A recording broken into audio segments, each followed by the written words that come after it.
Hey, Alex. Hey Jeff, how are you? I'm doing great, man. Thank you for joining me this morning. Oh, my pleasure. I'm looking forward to it. Oh, excellent. Well, tell us about your new graphic novel and where it fits in the Spider-Verse. So my new novel, Arana and Spider-Man 2099 Dark Tomorrow, is a time-hopping adventure between two of the most prominent Latinx spider heroes, Anya Corazon, who is a teenager in Brooklyn, who gains spider abilities and is a little bit adrift. She doesn't really have a mentor or a guide. And the other hero is Spider-Man 2099, Miguel O'Hara, who is the Spider-Man of the future. Except when we find him, he's kind of given up the role and kind of said, "I'm done with superheroing. I'm burnt out. I've done my part." And it's a story of them coming together to defeat a villain who has basically stolen an ancient artifact and is using that artifact to drain spider heroes of their potential and use that power to awaken an even more dangerous evil. And I'm just so fascinated with how the universe has taken over with all these different dimensions and different types of heroes and different timelines. Was that an inspiration for you for this book?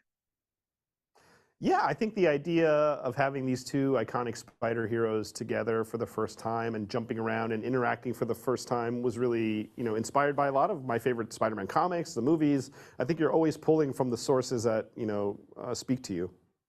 And also, family is a theme front and center in the story, isn't it?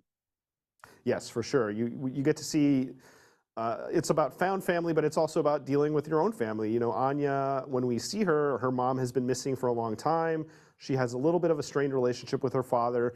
And in the future, Miguel is dealing with his own sense of loss and isolation. And the story is about them coming together and learning from each other and then using those tools that they've built together to come back to their families and kind of engage in a more meaningful way. And how have fans embraced a Spider-Man in 2099? I think it's cool. I mean, for me as a reader, when Spider-Man 2099 first came out, I was hooked. I just loved the idea of this futuristic character. I also could really identify, because it's a Latinx character, as Spider-Man. And I think that's hugely important for readers to have that sense of identification when they're reading a story. Not only is Dark Tomorrow entertaining, but it teaches young readers at the same time. What example can you give us is a teaching moment maybe in the story?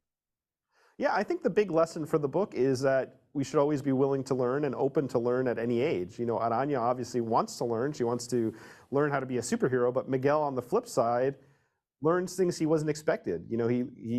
Expecting. He learns that there's an energy he lost that he can tap into again to want to be a superhero again and do the right thing and take responsibility for his powers. And as an author, do you interact with fans on social media? Is there a book tour planned? I do a bunch of events, and yeah, I interact with fans on social media and through my website, and it's always fun to hear what their thoughts are and get feedback. And so far, it's been amazing. Now, I go to Comic-Con every year in San Diego. Can I expect to see you there? Yeah, you'll probably see me there. Okay, really cool. And also, Hollywood Come Calling. Do you ever see an animated film or a series with your graphic novel?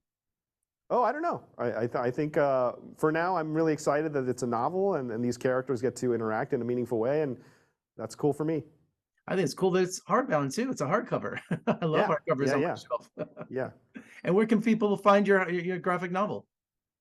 You can find the novel at any bookstore, any Barnes and Noble, Amazon, indie bookstore, bookshop.org, or yeah, wherever books are sold. And you can find more info about me at alexsegura.com. Awesome, Alex. Man, thank you so much for joining me this morning. Good luck with the novel, and let's talk again soon.